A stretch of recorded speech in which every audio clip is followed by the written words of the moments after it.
dulu. Assalamualaikum warahmatullahi wabarakatuh.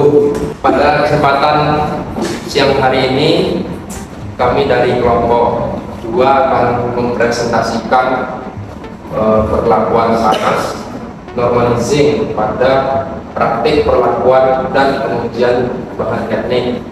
Yang kami hormati Ibu Rima Zilmi Kalimantan Nisa STMT. Kemudian kami akan memperkenalkan diri terlebih dahulu.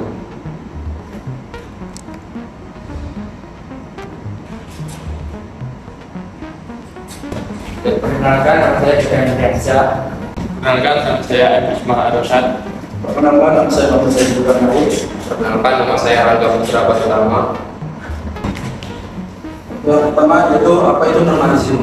Normalizing merupakan suatu metode perlakuan panas yang digunakan untuk meningkatkan sifat fisik dan mekanis pada logam, khususnya pada baja. Proses ini dimulai dengan memanaskan logam hingga suhu yang sangat tinggi, yaitu sekitar 750 hingga 980 derajat Celcius. Pada suhu ini, struktur mikro logam akan berubah menjadi fase austenit yang dikenal memiliki karakteristik yang baik dalam hal pengolahan lebih lanjut. Setelah mencapai suhu tersebut, logam kemudian didinginkan secara alami di udara terbuka. Proses pendinginan ini penting karena menghasilkan struktur mikro yang lebih halus dan merata, yang pada gilirannya meningkatkan kualitas dan performa logam dalam berbagai aplikasi. Tujuan proses normalizing. Salah satu tujuan utama dari normalizing adalah untuk meningkatkan kekuatan mekanis pada logam. Dengan melakukan normalizing, struktur butir dalam logam akan diperbaiki sehingga menghasilkan kekuatan dan kekerasan yang lebih baik. Kekuatan ini sangat penting dalam pengaplikasian yang memerlukan material yang dapat menahan beban berat seperti pada komponen mesin dan struktur pada bangunan. Mengurangi ketegangan internal dan tegangan sisa. Ketegangan internal dan ketegangan sisa adalah masalah umum yang sering terjadi selama proses fabrikasi logam. Ketegangan ini dapat timbul akibat pemanasan dan pendinginan yang tidak merata, yang berpotensi menyebabkan retakan atau deformasi pada logam. Proses normalisasi membantu menghilangkan ketegangan ini, sehingga logam menjadi lebih stabil dan tidak mudah mengalami kerusakan saat digunakan di lapangan.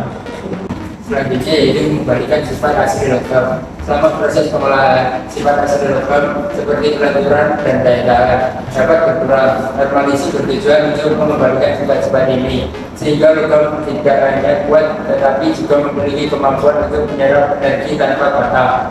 Proses ini juga memperbaiki struktur mikro yang mungkin telah terdeformasi akibat perlakuan sebelumnya, menghasilkan material yang lebih seragam dan siap untuk digunakan. Tujuan selanjutnya yaitu meningkatkan stabilitas dimensional. Dalam industri penting untuk memiliki material yang tetap stabil dalam bentuknya, terutama saat digunakan dalam aplikasi yang memerlukan toleransi ukuran yang ketat. Normalisasi membantu menjaga bentuk logam sehingga tidak mudah berubah selama penggunaan. Dengan menghilangkan ketegangan yang ada, logam yang normalisasi menjadi lebih tahan terhadap deformasi dan distorsi yang sangat diperlukan dalam komponen mesin dan alat presisi. Kemudian ini adalah tahapan dalam proses normalizing. Yang pertama prosesnya yaitu pemanasan. Logam dipanaskan sampai suhu yang ditentukan untuk mengubah strukturnya menjadi fase austenit. Suhu ini harus dijaga agar mencapai titik di mana seluruh bagian logam mendapatkan perlakuan yang merata.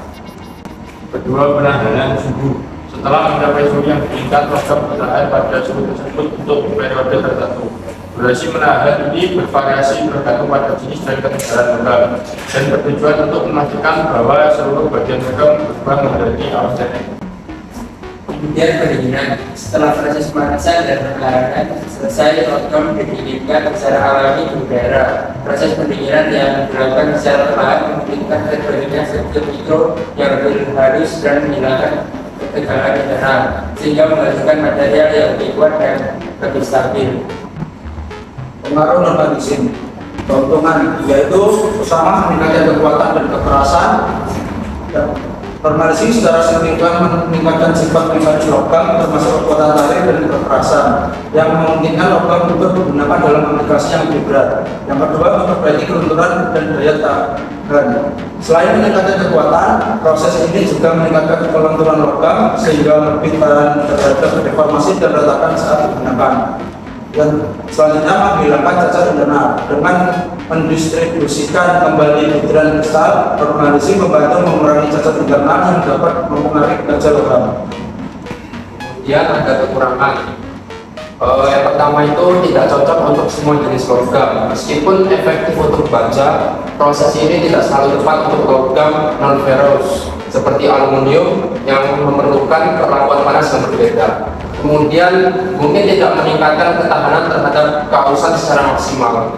Dalam beberapa kasus, meskipun normalising memberikan banyak manfaat, ada aplikasi di mana peningkatan ketahanan terhadap keausan mungkin tidak maksimal dibandingkan dengan proses perlakuan panas lainnya. Contoh aplikasi normalising. Satu, industri otomotif.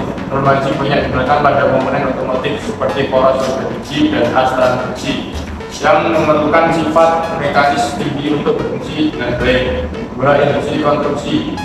Proses ini juga diterapkan pada baja struktural termasuk balok dan kolom untuk meningkatkan ketahanan terhadap beban berat dan kondisi cuaca yang ekstrim. Juga perkakas dan alat. Banyak alat dan perkakas seperti mata bor dan pisau yang menjalani proses normalising untuk mencapai keseimbangan yang tepat antara kekerasan dan kelenturan sehingga lebih efektif dan tahan lama saat digunakan. Kesimpulan, proses normalising adalah metode perlakuan panas yang sangat penting untuk meningkatkan kualitas logam, terutama baja. Dalam proses ini, logam dipanaskan hingga suhu tinggi dan kemudian didinginkan di udara.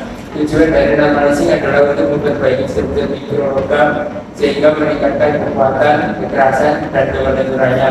Selain itu, proses ini juga menghilangkan ketegangan internal yang bisa menyebabkan retakan atau deformasi. Dengan menggunakan normalising, logam menjadi lebih stabil dan tahan lama, sehingga cocok digunakan dalam berbagai industri seperti otomotif, konstruksi, dan pembuatan alat. Pemahaman tentang normalising membantu produsen menciptakan material yang lebih baik dan mengurangi resiko kerusakan pada produk akhir. Baik, berikut tadi yang dapat kami sampaikan. Mohon maaf apabila masih banyak kekurangan ataupun kesalahan dalam perkataan. Sekian yang bisa kami sampaikan. Wassalamualaikum warahmatullahi wabarakatuh.